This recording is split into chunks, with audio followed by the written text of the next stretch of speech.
Welcome to Genesis Block, the podcast where we interview future pioneers of the blockchain industry. Join us as we explore the diverse paths that have led a group of ambitious students to pursue a Master's of Blockchain at Queen Mary, University of London.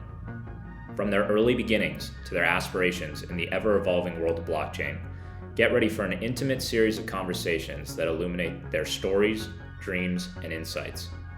Whether you're already working in blockchain or are just starting your journey, there's a lot to learn from our guests. Let's discover where they've come from, where they're going, and how they plan to leave their mark on the digital landscape. Welcome to Genesis Block. I have with me today Fabio, a classmate of mine. Tell me a little bit about your background. Hi, Sean. First of all, thank you for inviting me to this podcast. And it's my pleasure to have this kind of interview with you. So my name is Fabio, as I mentioned. I am Albanian. I'm Albanian, based in Tirana. Currently, I'm studying my master's degree in blockchain and business society at Queen Mary, University of London. As my previous experience, I've been working in the blockchain industry for around 2 years now, mainly as a blockchain developer. But I as well carried out the task of R&Ds and business development. But even though it was mainly focusing on blockchain development, I hold a Bachelor of Science in Business Informatics, which is one of the main things why I decided to go for blockchains. And blockchain is like a mix of economics or business and informatics in one. During my professional experience, I worked for several companies, with the most outstanding one was my ex-startup, my previous startup, where we were building two main blockchain solutions. One was based on potential CBDC or a stablecoin, and the other one was based on real estate organization. Great. You're one of the few people in our class that has extensive experience in blockchain already. Can you talk a little bit about your upbringing and how that played a role in wanting to pursue blockchain, or if there was a pivotal moment that led you into the blockchain space? Well, actually, as I mentioned, my blockchain development career was mainly because as an effect for my bachelor. Because during my bachelor, we were studying a lot of economics, but a lot of informatics. And there was a moment where I was doing a course and I was talking to my teacher in my bachelor, what is this new technology? What is lying behind cryptos? And it was like very technical because it was a backend programmer. It told me blockchain. I was like, okay, I've heard about blockchain, but can you tell me more in detail? Okay, so blockchain is Ethereum, is Bitcoin, is like a database. So you can program on top of it with smart contracts. And that's what really was the kind of switch that switched on me. And I was really curious about it. And I started researching myself. I did my diploma thesis on that. And also I did some professional courses online all by myself. And that's where I thought that maybe like pursuing a career in blockchain development could be like a really good idea, since it's a niche market and something really new. And I think it's the future, and is that like a very high potential, not only cryptos, but in several industries. Definitely. And a lot of people in our class are taking the program in order to get a career in blockchain. You've already had experience in blockchain. So what drew you to the master's program in blockchain and pursuing formal education? Well, actually, I wanted, first of all, to have a degree in blockchain, which is a very niche market, as I mentioned. And there are like only 4 masters in Europe that have a master's degree in blockchain. This one in London, this one in Frankfurt, one in Malta, and one in Cyprus. So I was like, I definitely need a degree in blockchain in order to feel more complete, but as well to learn more from the theoretic part, how blockchain actually applies to several industries. But I think pursuing my master's is very networking as well. So I think there were several factors that pushed me to continue my master's degree in blockchain. Great. And how are you liking the program so far? And do you have a favorite class? Well, the program, I can say that quite challenging, especially this semester, but still classes are very nice, since we are learning a lot of blockchain technologies, how we can apply it in business and how it drives the society, how it promotes justice, etc. And two of my main modules that I really enjoyed that was the module of blockchain and social justice, how it promotes social justice, but as well as the data science class, which is not particularly based in blockchain, but I think it could be really helpful to merge the data science and blockchain just in one. Definitely. Yeah. Something I like about the program is that it's focused a lot on like the social and the business strategic aspects of blockchain versus just, how to make money in crypto, which is a lot of what you see in. So yeah. It's a very it's broader than just focusing on the crypto, since blockchain is more than that. Yeah. So is there a specific area of blockchain that you're particularly interested in? Well, actually, there are several, and I like to mention them, but two of the most prominent or potential areas I think that blockchain can have huge impact, apart from payments, which is very famous. I think that is the tokenization of reward assets, which we call them digital assets, or like securities, utility token, but as well can be used as a very good tool for cybersecurity, since blockchain is just like a distributed database, and it doesn't have a single point of failure. So I think the main thing for cybersecurity is that a lot of platforms are hacked by ransomwares, where their data get encrypted, since means that there isn't like one single point of failure. So if you put it in blockchain, for example, you have the data distributed in 20, 30, 40 nodes, depends on the blockchain network, and it's very good for cybersecurity, since, let's say, the ransomware attacks one node there, but the other node that can keep the data secure for it. Definitely. Yeah. People are talking about cybersecurity being like the new warfront, essentially. For example, healthcare, which is like a critical infrastructure. A lot of countries are planning to apply blockchain in healthcare for cybersecurity, and UK is one. And are there any specific companies or projects that you're particularly interested in the cybersecurity space or otherwise? At the moment, no, but I'm thinking at a point of time, I think I could make a project based on cybersecurity and how to apply blockchain cybersecurity.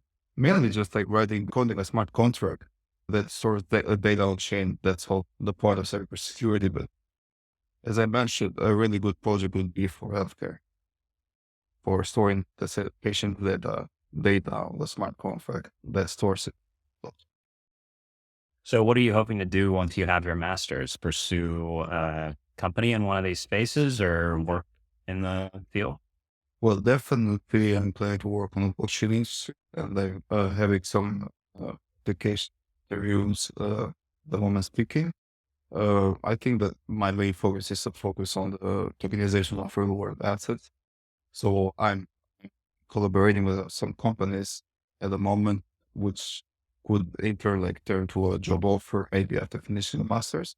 But as well, like for payments, it could be really good as well. The main idea is to promote blockchain and to bring cutting edge technologies. Definitely. And are there resources or communities that you found helpful on your journey? Well, actually, the first community is out in the masters, which I think is really helpful. And they were like quite of them. I tried to network in a lot of Web3 networks, conferences, but communities, it's not like I know many communities, but I'm very open to be part of blockchain communities, especially here in London. And like ours could be one of the first here in London, especially from the Masters That one. Queen Mary. And you said you were kind of self-taught in blockchain programming online. Is there a community from there, or was it more individual work that you did? Well, actually, there is a huge community for blockchain development. There are the guys of Opus Depoli. I don't know if you've heard about it. They are very good at creating like smart contract technologies, implementing new ERC standards, but this is more like a Ethereum-based community.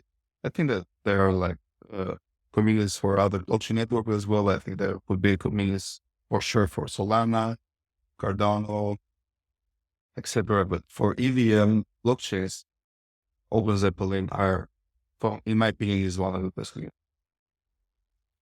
And what advice would you give to somebody who's looking to pursue a career in blockchain? Depends on what career they're going to. Are they going to work as an analyst, as a developer? So it depends. If he's going to work as a developer, I think it's a good thing that they have previous software development experience in one of the languages, in one of the backend languages, which would be like C++, JS, JavaScript, Java, C Sharp. So it's better to have this kind of experience in backend than you go blockchain programming, since it's very simple. So blockchain programming in smart contracts, you are mainly programming like the logic behind the database. So it's kind of the same. And it's very highly recommendable to have a previous software development experience in order to start your career as a blockchain development, or at least knowledge about software development. Yeah, Definitely seems like the space could use some front end developers as well, though, looking at some of these user interfaces. Yeah, but for the developers, they more use the API provided by the backend, or the smart contract is already there, so they just consume it. I don't think there is. If you want to become a front end developer in the Web3 space, you just have to learn the libraries, the Web3.js or Ethos.js. Then everything goes. It is based on the front. Let's switch to off chain stuff. What's your favorite off chain interest or hobby? I like to say I really like doing my off-chain stuff. I keep the important data on chain. On off-chain, I try to follow my hobbies such as running, working out, networking, hanging out with my friends, innovating as well. I spend 30 minutes from my day before sleep. What can I do better? What is there's something that I can improve either in myself or in society? And this, I think, is very good for pushing myself to become better. And you're a football fan too. Yeah, actually, I forgot those one, but more like a soccer fan. If you use the US accent, but in UK accent, a football fan. So yeah, I love it. And I try to play football like at least once a Sunday, Great. 1 hour a day. I think it's very good for keeping my body in shape. Great. And how are you enjoying London? At first, it was a little bit difficult since you have to adapt to a new lifestyle, you have to adapt to new changes, you have to adapt to the weather. It's the most like, difficult part, especially for me, I do that both of us, we come from sunny places. Definitely. But after some times, I mean, like you get used to that, you adapt to it, and then you kind of your new routine. And then like when you're forming your new routine, everything becomes easier to adapt to the changes. Great. And if our viewers want to follow you, is there any place they can do that? Yeah, I mean, they can follow me on GitHub. It's Fabio Qafa. So it's /FABIOQAFA. On Instagram, it's the same. FABIOQAFA. On LinkedIn, it's the same. So just you can reach me out on LinkedIn, GitHub. And they have some very good repos on GitHub. So they can definitely go and have a look at that since they are part. Awesome. Yeah. Sounds like a great resource. And they are like EVM based, but also XRP based. Because I'm starting to develop to program on the XRP ledger as well. So there are like two blockchains that I've been working on. Or let's say two main blockchain layer ones, because I've been developing on Polygon as well as layer 2 EVM blockchain based on Ethereum. You want to expand on that a little bit? What drew you to XRP? And well, actually, I thought like maybe I should try another blockchain apart from Ethereum and layer 2 Ethereum blockchains, because I think it's a nice to have feature. It's a nice to have knowledge if you know about other blockchains, because in order to not get limited or specified in only one blockchain, and you also get to know other environments, how other blockchain works, what protocol do they use, what consensus do they use, what is their SDK. Since, for example, XRPL doesn't use smart contracts. They have their own SDK, and you program on top of the XRPL using their SDK. So for, let's say, want to mint an NFT or a fungible token, we say the token, but actually it's a fungible token. On Ethereum or EVM blockchains, you have to program a smart contract by yourself, or you can inherit from the OpenZeppelin guys, for example, and you just have to code on that, and you do all the logic and stuff. And it's like much more difficult to do than just go on XRP ledger, you use the SDK, you just say mint NFT, and it's fun. So that's a very good knowledge to know how different blockchains operate. All of that is. sounds like it's moving to London. A little bit uncomfortable at first. But Yeah, I really get useful. Extra experience, yeah. Awesome. Well, thank you. This has been great. The inaugural episode of Genesis Blog. Thanks for your time. Thank you for that as well, Sean, and it was my pleasure to be part of this podcast.